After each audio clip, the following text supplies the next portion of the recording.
I will never forget that cup of coffee. Well, a couple of years ago, I was traveling when my schedule worked out on Christmas Eve. I thought the airport was going to be a zoo, so I got there a couple hours early. It wasn't crowded at all, so for me, that means coffee. So I get down into my Terminal D, and I see the sign, I get in line, and so it's my turn to order. And I was greeted with this very warm and sincere welcome. This woman said to me, "Hi, my name's Lily. What's your name?" I said, "I'm Ryan." She said, "Ryan, what can I make for you today?" I said, "Well, I want a grande pumpkin spice latte." She said, "You want whipped cream on that, don't you?" I said, yeah, I want the whipped cream. She said, "I'll tell you what I'm going to do." She said, "I'm going to make it extra hot, load it up with whipped cream, sprinkle a little nutmeg on top. You're going to love it." I said, "Sounds great." She said, "Where are you going?" I said, "Cleveland." She said, "Are you going back to Cleveland to spend a holiday with your family?" I said, "Yes."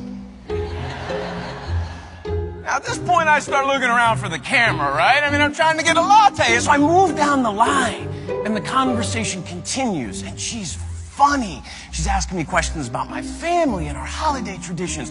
She's laughing, and I'm laughing, and she hands me my drink and says to me, "Ryan, have a safe trip back to Cleveland. Go create some extraordinary memories with your family. When you come back through the Minneapolis airport, I want you to stop here and tell me all about it."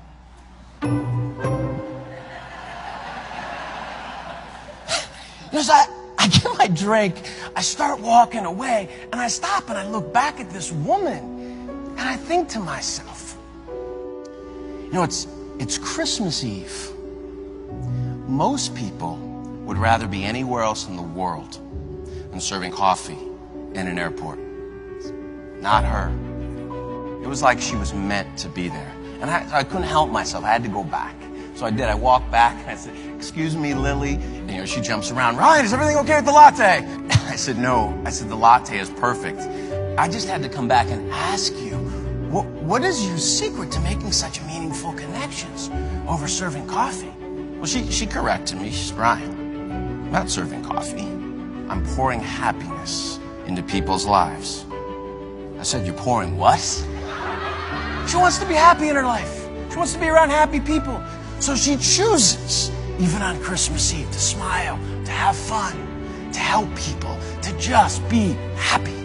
It's interesting. When I met Lily, she would have had no way of knowing this, but I was pretty heavy in the heart and had a lot on my mind. About 3 months before that holiday, I got a call from Mom. We got some really tough medical news about Dad. And it was a terminal diagnosis, and we knew we probably weren't going to have a lot of time. So I was sitting in that airport on Christmas Eve, not in the best place in the world. I will never forget that cup of coffee.